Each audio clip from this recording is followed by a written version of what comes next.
I worked nights on a ward with 10 beds. 10. I counted them on my first shift and every shift after, the way you count anything you're responsible for.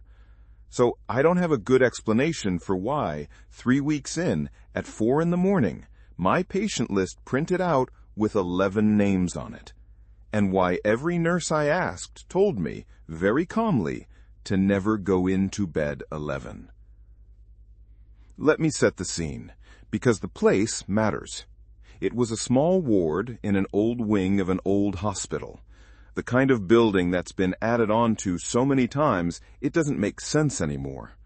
Corridors that dead end, doors that open onto bricked-up walls. Our ward was long-term care, quiet patients, most of them sleeping, most of them not going to get better. Night shift was me and one other nurse and a whole lot of dark hallway. 10 beds. 5 down each side. I want to be precise about that because everything that happened depends on it. Bed 1 through bed 10. I did the medication round, I did the obs, I did the walk every hour with my little flashlight, and I knew that ward like I knew my own hands. The patient list prints automatically at the start of each shift. Names, bed numbers, notes. 3 weeks in, I pulled my list off the printer at the start of nights, and there it was, at the bottom, under bed 10, bed 11.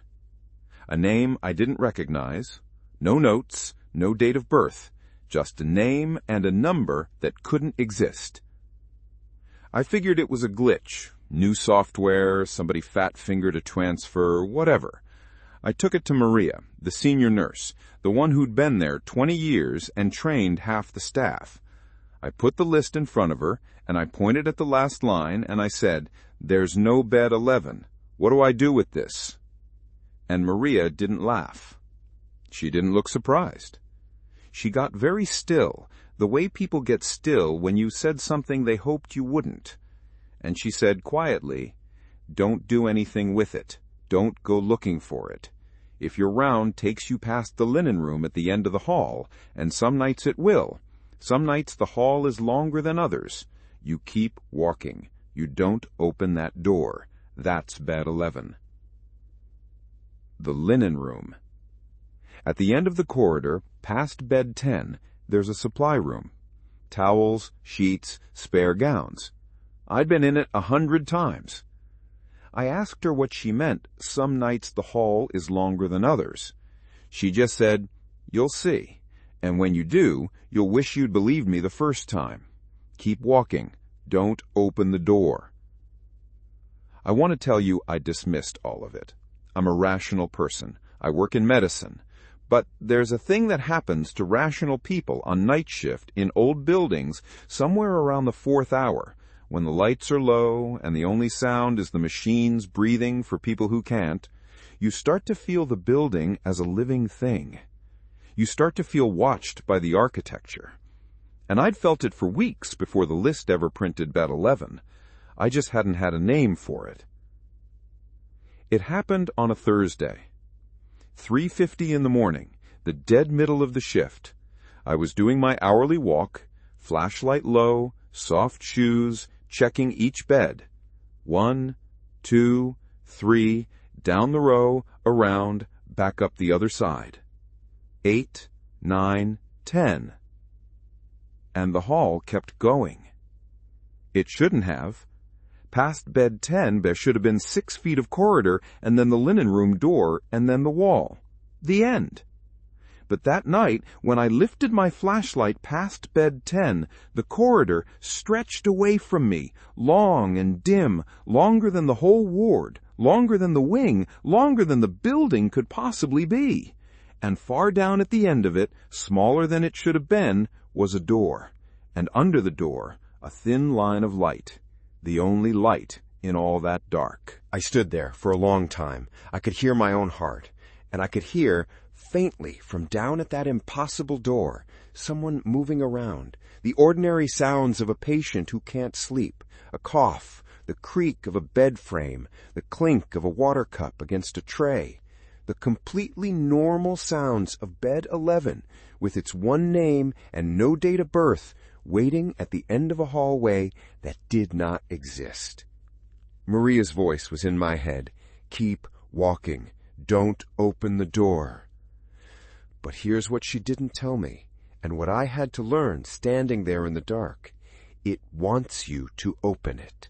The light under the door is bait. The little human sounds are bait. Because a nurse, a good nurse, the kind who takes the job because they can't walk past someone who needs help, a good nurse hears a patient alone and frightened at 4 a.m, and every instinct in their body says, go to them. That's the trap. It's not built for cowards. It's built for the kind, the responsible, the ones who count their beds and worry. I turned around. It was the hardest thing I have ever done. I turned my back on that light and that sound, and I walked away from a person who might have been suffering, and every step I expected to feel a hand on my shoulder. And I made myself not run, because running is answering. Running is admitting it's chasing you. When I got back to the nurse's station, the corridor behind me was normal again. 6 feet, the linen room, the wall. I checked. I made myself check. 10 beds. Just 10. In the morning, I found Maria. I didn't have to say anything. She looked at my face, and she nodded, slow, and she put her hand on my arm, and she said the only comforting thing anyone said to me that whole year. She said, you came back. Good.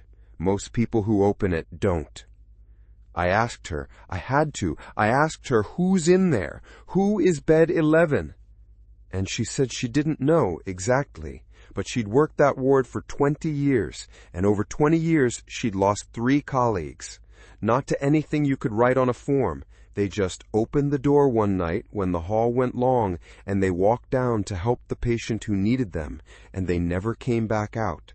And about a week after each one disappeared, the patient list would print with their name on it at the bottom, under bed 10. No notes, no date of birth. I left that job. I work days now, in a bright new building with hallways that end where they're supposed to. But I still count things. I count the beds, the rooms, the exits everywhere I go. And every so often, late, when I'm tired, I'll count and get one too many. A door I don't remember, a room at the end of a hall, and my whole body goes cold, and I do the only thing that has ever kept me safe. I keep walking. I don't open the door. And neither should you. Lock your doors. Sleep well, if you can.